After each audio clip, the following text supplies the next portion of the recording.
আপনার গার্লফ্রেন্ডের নাম্বারটা একটু আমাকে দেন, আমি একটা কল করি, দেখি আমি তাকে ইমপ্রেস করতে পারি কিনা। ওকে। আপনি হচ্ছে গিয়ে কিছু হিন্টস দেন আপনার গার্লফ্রেন্ড সম্পর্কে। আমার গার্লফ্রেন্ডের নাম সাদিয়া, ওর বাসা ফরিদপুরে। নাম্বার।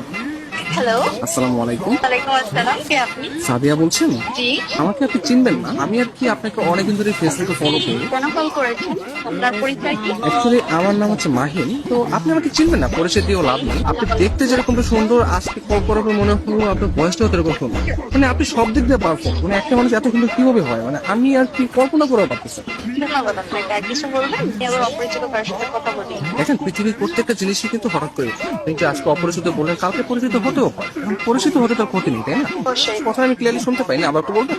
শুনতে পাচ্ছেন না? হ্যাঁ, এখন শুনতে পাচ্ছি। মানে আপনার কথা শুধু আমার কানে না, আমার মনেও পৌঁছে যাচ্ছে। আপনি বলেন। আপনি অনেক ভালো ফ্লার্ট করতে পারেন। আমি কোনো ফ্লার্ট করতেছি না, আমি আসলে সত্যি মানে সত্যি কথাই বলতেছি। ধন্যবাদ। আপনি কোথায় থাকেন? আসলে ছোটবেলা থেকে আমি অনেক জায়গায় থেকেছি, কখনো ঢাকা, কখনো খুলনা, যশোর, মাদারীপুর, বাট এগুলো সবকিছু না টেম্পোরারি। আমি এখন বর্তমানে পার্মানেন্ট ভাবে নতুন একটা জায়গায় থাকতে হচ্ছে। সেই জায়গাটা কোথায়? আপনার মনে একটু একটা জায়গা হবে? না, আপাতত নেই। অপরিচিত কাজে জায়গা দিতে চাচ্ছি। অপরিচিত করতে আমরা চাইলে কিন্তু পরিচিত হতে পারে। আপনি চাইলে আমরা কথা বলতে পারি, দরকার ভিডিও কল অথবা মিটও করতে পারি। কিন্তু আমি তো আপনাকে দেখিনি, আপনি আমাকে দেখেছেন। রাতের দিকে তাহলে আমরা ভিডিও কলে আসি। আচ্ছা, আপনি তখন আমাকে হোয়াটসঅ্যাপে আপনার ছবি সেন্ড করেন। ও আচ্ছা। যদি মনে হয় যে না, কথা বলা যায় বা ভালো লাগে, তাহলে আমি আপনার সাথে কন্টিনিউ করবো, সমস্যা নেই। তো আপনি কোন ধরনের ফটো দেখতে যাচ্ছেন?